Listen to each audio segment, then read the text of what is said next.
right, this is, oh, it's actually March 2nd, right?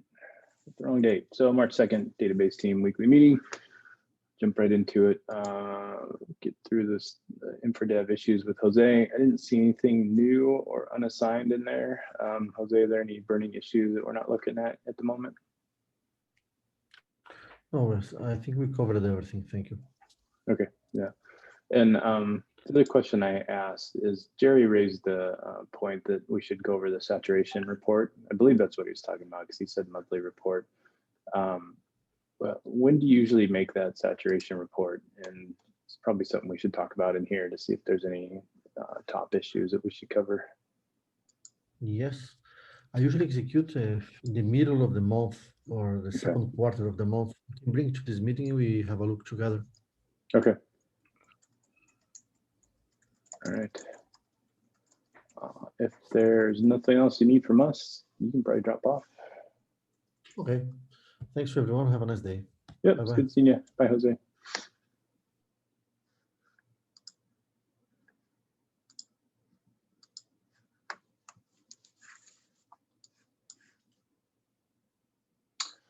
All right, we're on the billboard, nothing in the closed column. Scrolling all the way back to blocked. Does anybody know what's going on with this one? I think Andreas was using that to test the migration pipeline, and it's blocked because we haven't still done the post partitioning investigation, or haven't finished that. Okay. Yeah, so the only thing remaining there is to just run some queries and prove that the audit events partitioning worked as expected. We know that it worked as expected. It's just a matter of running some queries and then releasing this last migration. All right. Let's see, this one, I haven't looked at this issue for a while. Where are we at with rolling out testing to database maintainers? It's in hands, right? We have released it. So this is a tracking issue to follow whether everyone, so for everyone to read how things are done and just sign off that they tried out the solution. Okay. That's great. Does anybody know what's going on with this one? Yeah, so the migration for this one was released and then we reverted it. And yesterday, because there were some triggers that were manually added in staging and production, and they were added not using the GitLab user. So the GitLab user that runs the migrations could not drop the trigger into functions. So we reverted the migration and we manually fixed the problem in staging and production. And I will update the issue and call it done. Okay. Because this is not relevant for self-hosted instances, so we totally remove the migration again. All right. Thank you. All right, Pat. Yeah, so I think the primary key conversion stuff, so we had a few discussions on that last week, and I think we're pretty close. We really settled on the initial iteration, what that's going to be. Finishing up tests. I think I'll have the test finished today and then get it into review. My goal is hopefully if we can get it merged this week, that would be good. And then we can get the migration rolling on events and at least get some real production or staging, feedback of that it's working. But I think we're getting there. Do we have the estimates on how long it's going to take improved, or is that still going to require some subsequent testing? Yeah, we haven't really, we're guessing maybe that like something like 3 to 5 times faster than what we saw in Database Lab, but we really don't know. That's why we just want to get it in production as quick as we can and then make adjustments and get a feel for it.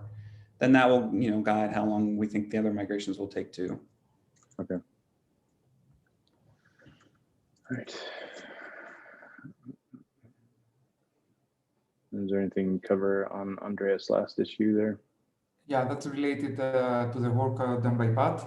So this is the updates that we need in order to be able to also test using our framework, the new background migrations. but we're not going to block what Pat is doing. Right. Sounds good.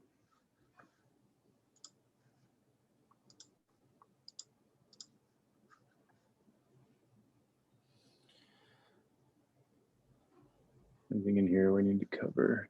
I have to cover the triaging, and I'm responding to various issues, and so yeah, hopefully by the end of this week, a lot of those issues will be removed or moved to other teams. So you are taking triage for the week? Yeah, it's below. That seems below to the work content. well, the triaging flow. Is that perception correct? To have it like on a separate board away from our regular stuff.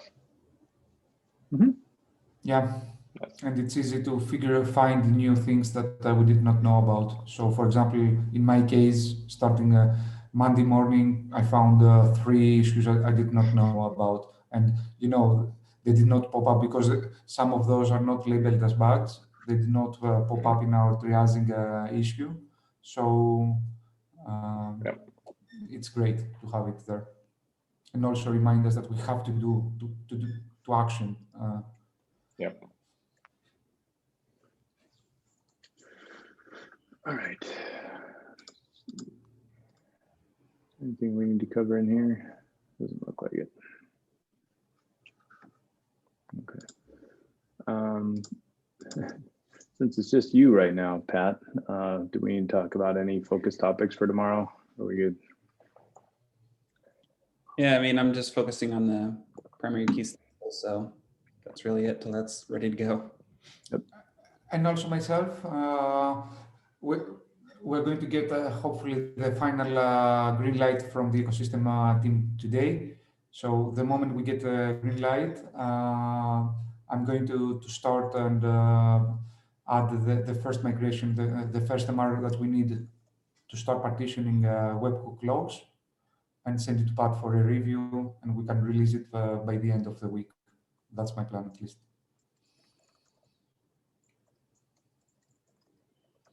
Nice. All right, Fabian, you get the next topic. Yeah, this is just for people's attention. So this is a P1S1 that breaks any geo upgrades to 13.9, and it also breaks rolling back to backups for any other version.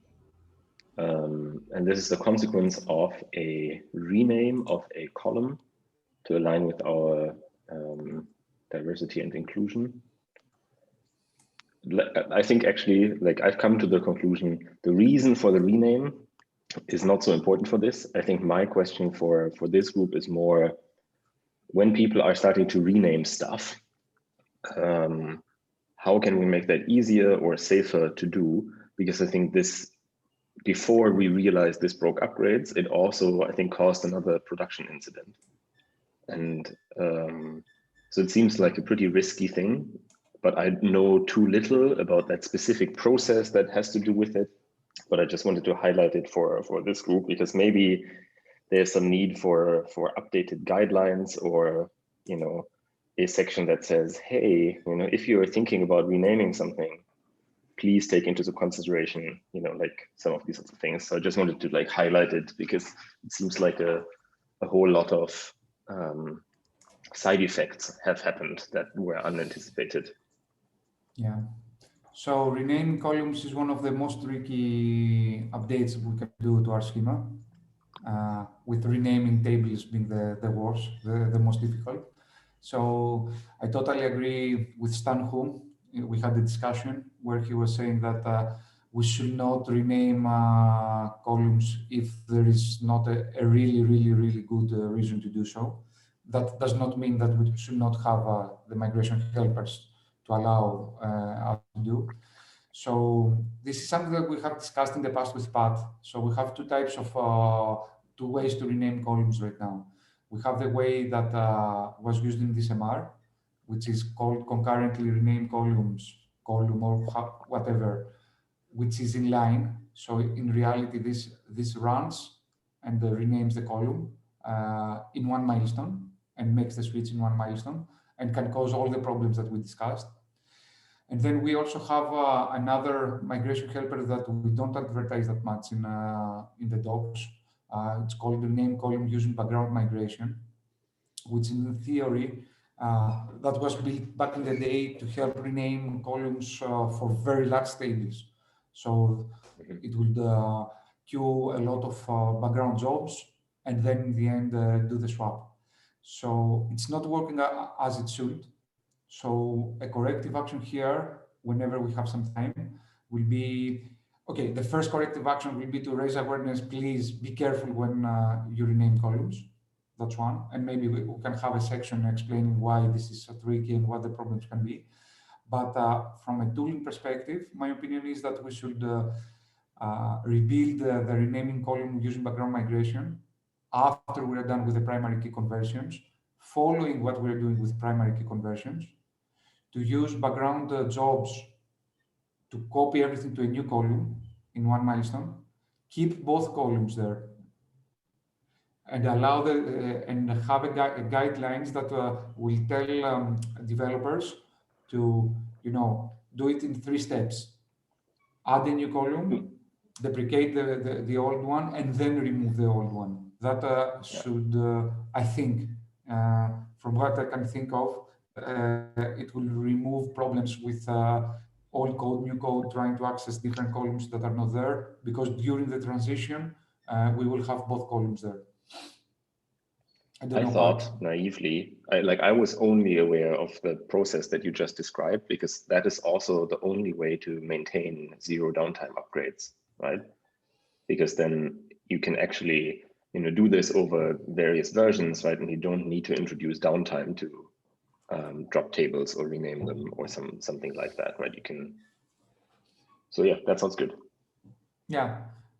Yeah, but at some point we have to rebuild this helper, because right now this helper does not work as expected. So this helper is using background migrations, background jobs to execute the transition, but it also enqueues the final swap in the queue. So that means that the swap at some point, so it happens, the swap will happen in the same milestone, which could also cause problems. So I think that if we could rebuild some of those helpers using what we learn and the new framework that Patrick is building, we could have a way better approach for renaming columns and also for changing the type of a column, which is also tricky. Not that tricky with respect to the problems we had in this case, but also tricky. Don't know, Pat, what do you think there? Or yeah, I agree pretty much with what you said. Yeah, we have a lot of those kind of older migration helpers that we've discovered issues with them over time, and I think we need to take an opportunity to reevaluate whether it makes sense to keep using those as is, because if not, we should make it clear that they're not, that we shouldn't be using them. And I agree also that rename it's risky, and I think no matter what, and I think we shouldn't be really doing it unless we have a very good reason to do it. It's just kind of, I think, some like technical debt that might have to just be accepted that it's part of the application. yeah.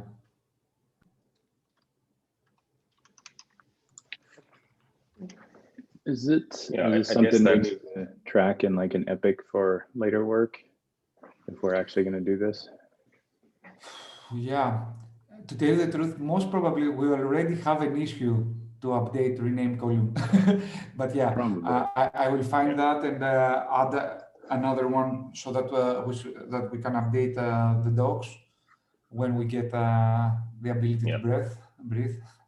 And yeah. I mean, this is not a drop everything, do that now, as you explained, right? It's like, but I think that it's just something that I've seen, and the impact to customers is not great, right? And so we want to make sure that in the longer term, we don't run into similar issues if we can avoid it.